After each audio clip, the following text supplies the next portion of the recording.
What is up, guys? Josh the Gamer here. So today, in this video, I had a lot of fun at Silver Birches Youth Camp. It was so fun and really sad on the last day, so please drop a like for good luck. So, stay to the end.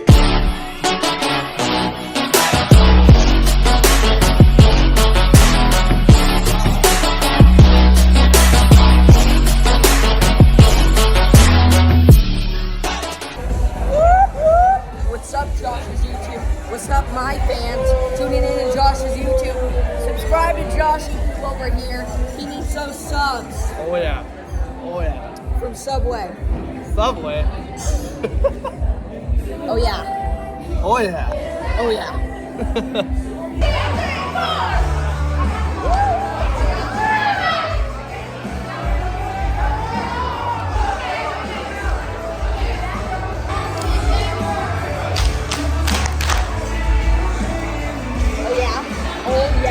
Oh yeah, I'm going insane. Oh crap, I messed up about here. Fine. Yo, Everything, say everything. Everything. And let us run with perseverance the race that is marked out for us. What's that word? Fixing. Fixing your eyes on who? Jesus. Who? Jesus. On Jesus. You know why we fix our eyes on Jesus? Because he actually knows a few things. Because he is the author and the perfecter and the pioneer of our faith. Or is he just some kind of cool little tag that you put on your shoulder? It says, yeah, like I'm a Christ follower, and you're like at the MGM Grand and the Grammy Awards, and you're like every other Hollywood star that says, I just want to thank God. I give credit to God, but does God actually have your heart? Does he actually mean something to you? Do you give credit to God, or do you actually like give him your whole life? Where's your focus? I want to tell you about a sad story about my life. In grade 7, I had a teacher who probably shouldn't have been a teacher, and he was really mean, and his name was Mr. Martin. Say boo. We don't like Mr. Martin.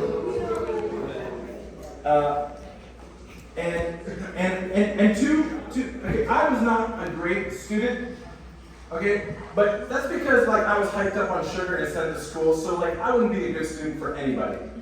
All right, and I was causing him so much grief, and he was so bad at me. And one day he kept me in from recess, and it was so bad. He let everybody else, and then he kind of grabbed me by the arm and says, "Nick, stay here." And he held me in the hall as all my friends went to recess, and when nobody was looking, he began to berate me with his finger waving and telling me, "You are worthless. You are never going to amount to anything. You are a waste of breath. You are such a troubled young man. If you did anything with your life, you would shock me. I don't think that you are worth anything." He died a year later. I'm just saying, don't touch the words anointed, okay? I'm just saying, alright? Should have played it cool like David and go, "Lord, I'm not going to touch Saul. I'm going to back her up." All right. That's not why he died. Okay, he was just sick, and he just died of cancer and stuff. It was very sad. But you can see where that's going. Do I look like somebody who took his advice? But I wasn't always that way. And I was your age. And I'm dealing with this internal dialogue and what people have spoken over my life. And for years that held me down, that held me back, because what happened is that went right to the core of who I am, and I began to believe that. And it just robbed me of so much. And I chose to focus on what people said about me, rather than who I was becoming, what Christ said about me, what my parents said about me, what when I became a Christian, what God said about me, and for years that held me back. Held me back. The psalmist writes this, David, "I lift my eyes into the hills, to the mountains. Where does my help come from? My help comes from the Lord, the maker of heaven and earth." I used to read this like a rhetorical, I look to the hills where my help comes from. You know, where it comes from. right? Where's God? I don't know, he's in the hills somewhere. Like he's way up there where my help comes from. If I need to go to find God, I have to become a mountaineer and climb the mountain to go and find him, right? Where's my help? It's in the mountains. Because God is lofty and heavenly, and that's somewhere up there. So when I read that, I go, where's my help come from? Oh, it's in the mountains. Who, just by the way, happens to be the maker of everything, of heaven and earth and you and I and the entire thing and everything we see with our eyes and can't see with our eyes. Like, that's who God is. He's not some kind of cool little thing that we come and we just talk about and we go back home and it's just kind of, okay, that was cool, we just do that at camp. Like, no. Like, it is everything. It is all powerful, all knowing, all consuming. He knows all, he is perfected all, and he is right here. He is not arbitrary. He is ever present help in my time of need. That's who God is. Where does my help come from? My help comes from the Lord. You see, we're great at reciting and singing great songs like, when everything around me shaking. I've never been so. You are a liar. You're not glad. You're not glad. I'm not glad. That hurts. Mr. Martin sucks. That sucks, man. That's not cool. I'm not glad. We can recite these songs, but we don't actually recognize the power in the words, in the lyrics. Where does my help come from? It actually comes from the Lord, who is the maker of everything, the heavens and the earth. And it's like, if there's any, you said it last night. Do you actually go to God for help? I'm just preaching your sermon twice. You did that the first time. Right? Like literally, guys, we just came through, okay, we don't even say it. It's like a curse word, right? Okay? And everybody was a keyboard warrior, right?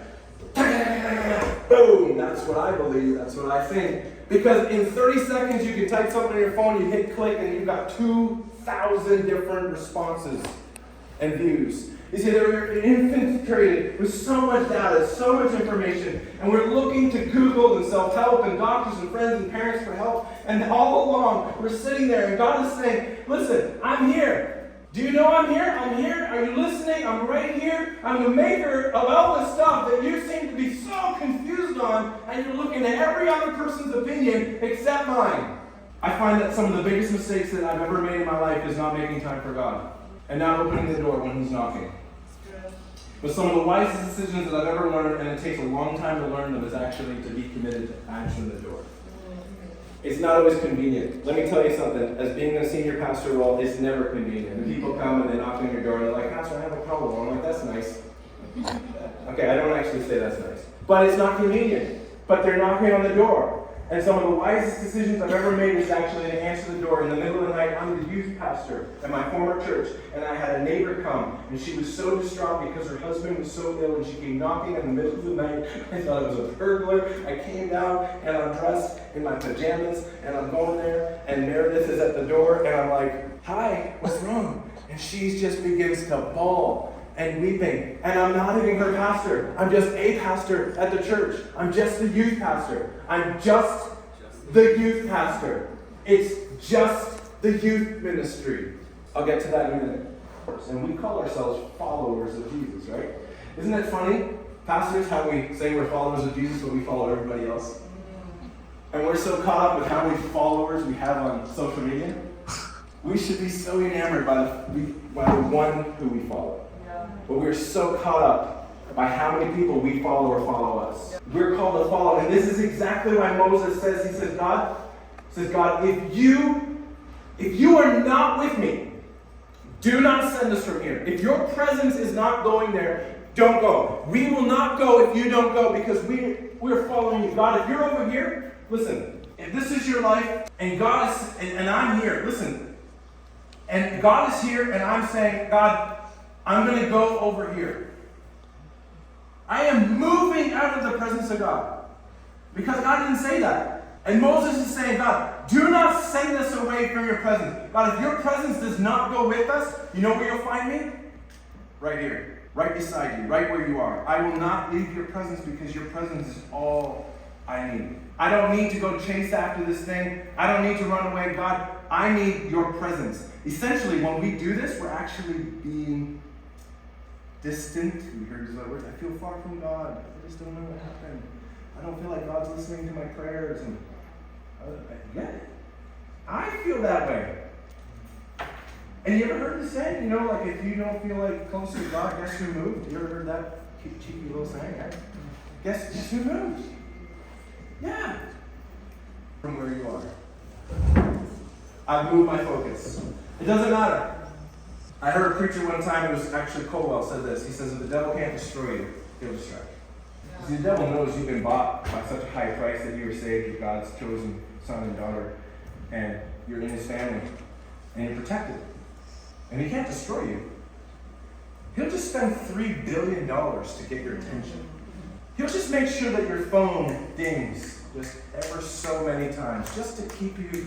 You're in the middle of your devotions, you're reading the Bible app, and then what happens? You got some notifications like, oh, just a minute, I'll come back to my app. Because they want your attention off of God. Listen, I did this illustration. I did this once, and it worked really good. So I'm going to try it with you again. I'm going to ask my boys to bring this stuff up here. You're probably looking at this glass, and you're like, what's with this glass? This glass, let's say this glass is a representation of your life, right? We talked about this already.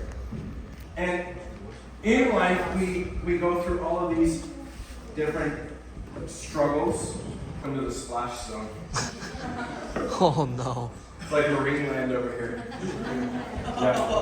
So we were going, we took my family to Marine World. What was it called? Water Zero. We took our kids to Zero. And my youngest son was even younger then, and he was like, let's go into those seats. And we're like, it's like literally blatantly says splash zone. And we're like, no, buddy, no, you don't want to go in there. Yeah, we want to go in there. I'm like, no, we don't want to go over there. And listen, this is a great story. Okay, so, we're being good parents, and we're like, okay, it's not just about us. We want everybody to have fun. So we go to the splash, what's the worst? It's just water. We're just going to have fun, right? No big deal. We'll just dry, right? We'll walk it off.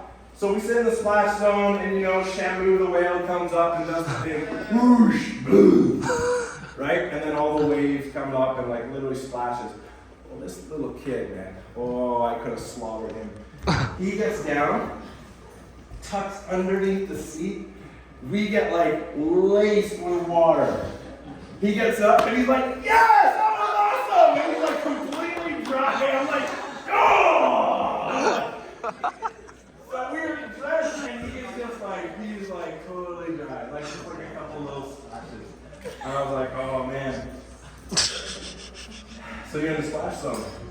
So this is our life.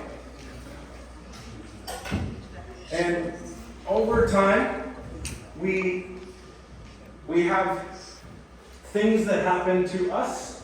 Some of them are self-inflicted. Some of them are like Mr. Martin, who people say things to us and they change us. Some of you have a difficult home life and there's some trauma. And the point is that things happen and we get some dirt in our life. And this is what happens, is that dirt begins to mix in with our life. And we are become so focused, Pastor Trish, on this dirt in our life, on the words that are spoken to us, on the things that people have told us we are, and we're never going to amount to anything, and this is who we are, and we spend the rest of our life, and Pastor Wayne and Bev and Trish and I can all tell you that this is what we do in life, okay? What we do, and we say, I'm going to come to youth camp, and I'm just going to get, what do we do, Christianese? Filled up. Oh, that's it, God, that's all I got, that's the brim. You know anymore, I'm done. So this is what we do. We come to youth camp and we go, God, thank you so much for just a great time with the worship team last night. It was so great. And I'm so full. And Pastor Trish preached a great message and it spoke to my heart. And God, it even did a little bit of work and it just came over a little bit. And look, some of the dirt's coming out of my life, God, because I did some work with Jesus. Amen. I'm doing work. I'm doing what I'm told to do, what God has asked me to do, what my adults have told me to do. And I'm doing some work. Yes. I'm doing the work. Yeah. It's hard work. And then Right? Woo! And it's working. But the whole time, I'm still fishing this stuff out of the water. I just can't seem to get it clean. And as I'm getting these things, the Lord said, read the cup. I'm like, read the cup. He's like, read the cup. And I'm like, oh, that's good. That's good. And as I grab these buckets, this is what I read. Made for coffee only. Used for coffee only. See, because somebody thought this was an issue that needed to be addressed. I needed to write on this cup that is intended to be used for coffee. This is only for coffee. Don't use this for anything else. Don't use this for anything else. This is made for coffee. This is a label that somebody has put on me that says, you're not good enough for anything else. All you're good enough for is to make coffee. And you're in your church and you're like, I can't help it, youth. I'm only good enough to make coffee. I'm not good enough to do a worship on the worship team. All I'm good enough to do is set up chairs. I can barely show up on time because I am so focused on what people have told me that I am so stuck on this letter. Somebody wrote this on the cup. And they didn't just write it once. They wrote it again. I just found this one today. I'm like, shut up. Shut up. Like, this is a thing. Like, this is a pattern now. You get me what I'm saying? This is a pattern. This is somebody else in this room. This isn't just you dealing with the labels and the things that people have put on your life. This is your friend sitting right beside you. That both of you are sitting there, not knowing the words that have been spoken on you and spoken on somebody else. And they both say the same thing. You're not good enough for anything else. You're only made for chairs and coffee and doing this thing and showing up. And good for you for going to school. And that's all you'll ever do. You'll never amount to anything. You're only made for coffee. And here's the thing, we go through life and we don't even know that our friends are dealing with the same things that we're dealing with. It's true. Yeah. And we come to youth camp.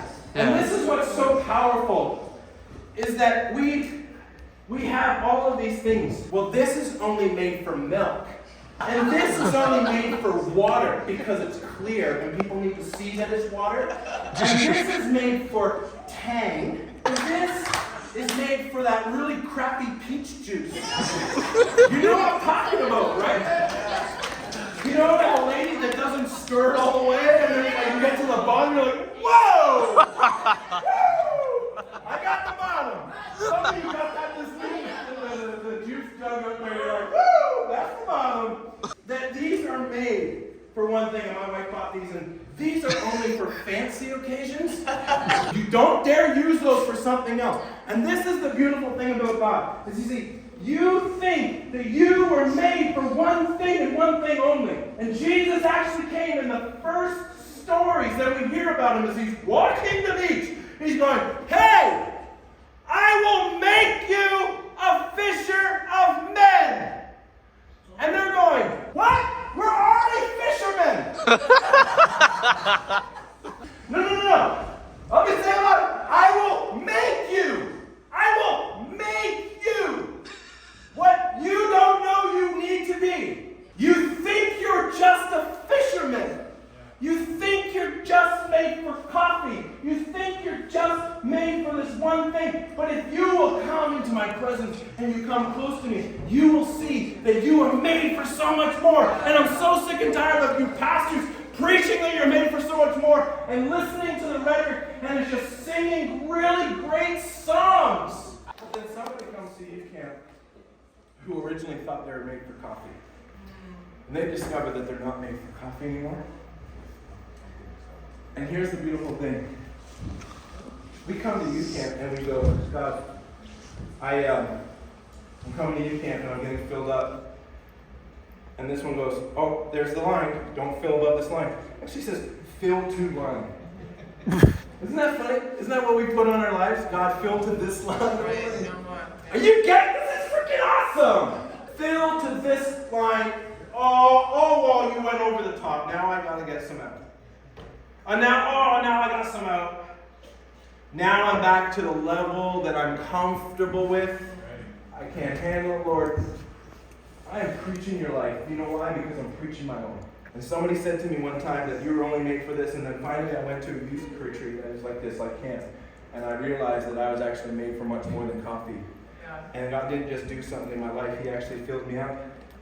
It was so overflowing that my life actually began to spill out over to other people's lives. And then the more it spilled into other people's lives, they discovered that they were also made for more. Yes. And you see, I'm not just called to just work on myself. I'm actually supposed to be bonded together in the love of Christ and actually to share in the goodness of Christ. And the more we do that, then we can pour our lives into our friends. Yeah, that's awesome. Yes. And the more we actually start to pour our lives into our friends, then they seem to it seems to clean up their lives too. And now they're dressing different, they're talking different, they're showing up to youth group, they don't care what their other friends think, because they're actually working like we're working, and they're realizing that we were made for more than coffee. Yes. Can I get that other thing? I might drink that. But I probably wouldn't. And I've done a lot of work. I'm now an adult. Scary. And I've done so much work that I feel better, I look better, I've dealt with some of my trauma. I've dealt with the things that Mr. Martin has said, and I think I'm doing pretty good for myself. And what I realize is that there's so much more that God wants to do. This one? Or this one? Big one. It's going to change your life. Yes, let's do it. You ready? Yes. You got to see this. Yes. You see this? Young person, you were made for more. Yeah, I can find that. You were made for more. Come on. Ride that bus. You are not worthless. You are not throwaway. You are not damaged goods. Your mistakes don't define who you are. Amen. You are chosen. You are selected. You are set apart. He Yes. sought you. He chased you. He found you. He wants you. He wants you so close. And the closer you are to God, the bigger He feels. And God is working so hard to get your attention. He's standing at the door and He's knocking this weekend. And you can decide how far or how close you're going to be. The only way to actually clean ourselves What? so full with the presence of God that if we cannot contain what He wants to do in our lives. And He is changing you, and the closer you get to God, the closer He wants to get to you. He says, draw near to me, and I will draw near to you. He says, I will come close to me, and I will open up the floodgates and see that you cannot even contain the blessings and the things that I will pour out into your life. And the only way to actually become clean with God is actually to become as close as you can to Him. Yeah.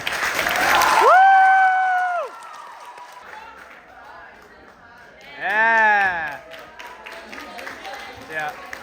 And you're standing at the door and you are knocking, and God, help me to be obedient. And when you knock, just to open the door and let you come so close to me that can actually be fitted on you. All around this room, would you stand with me? We're going to sing a song. I want to give you. Hey, what? Do you want to go? Oh my God! You want a shot? Go. Come on. Come on.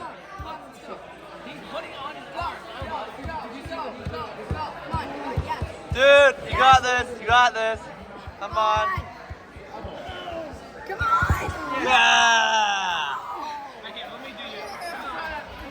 No. Oh, this is my weak arm. Oh my gosh, it's my weak arm too. 2, 1. You're beating everyone, Josh. Holy. Come on, Josh. Yeah, dude.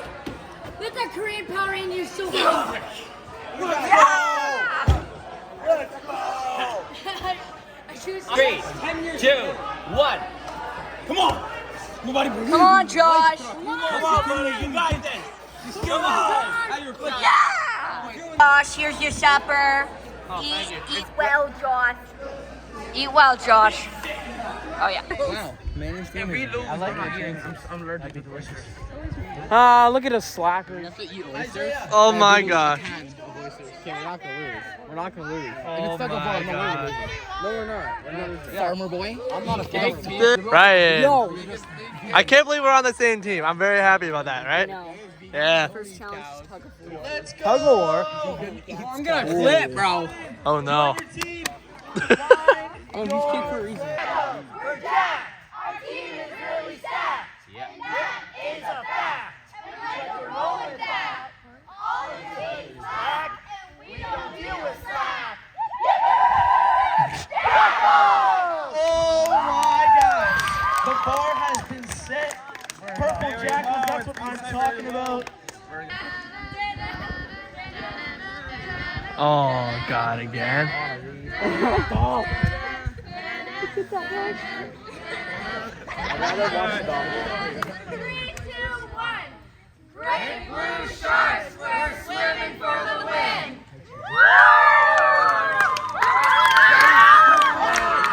So good. Remember the little Jaws action. Go. Red Bull Racing Team. On the field we race the green. Oh, Red Bulls, let's go. Yeah, I have a feeling we're not. Creative. Enthusiasm. That's what I'm talking about.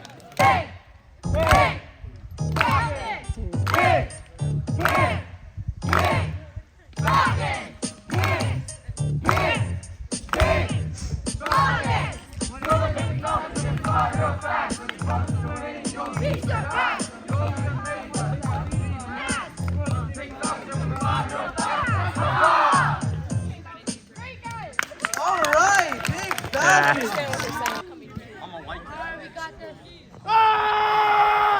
Facts. We use this for Golden Dragons, we take flight. Golden Dragons, we take flight. Burning bright in the night. Burning bright in the night. With the roaring golden gleam.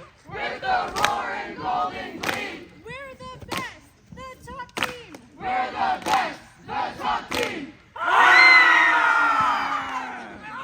Oh, with the tackle at the end. We are the leaders. We will be the victors. We will devour. Take back what is ours. Other teams will cower. We have all the power. Green Gators, Green Gators, Green Gators, Green Gators. Whoa! 3, 2, 1. We're black. You're black. When we attack, we don't hold back. That is so racist. Yeah, come on, guys. Low to the ground. Low to the ground. But we'll never back down. We'll never back down. Watch your back. Watch your back. We're about to attack. We're about to attack. We are the Fire Cats. We are the Fire Cats. What does the fox say? Yeah. It's at the end. All right. Do you feel ready? Do you feel ready? Yeah! Do you feel ready? Yeah! Do you feel ready? Yeah! And do you feel ready? Yeah! I think they might be ready. Is everybody else ready? Yeah! Okay, all right. So what we're gonna do, we're gonna get everybody so it's nice. 2, 1, go! Cheer on your team, cheer on your team. There's like, I can't hear you guys. Let's go. Try it again, try it again. Let's go. You cheer.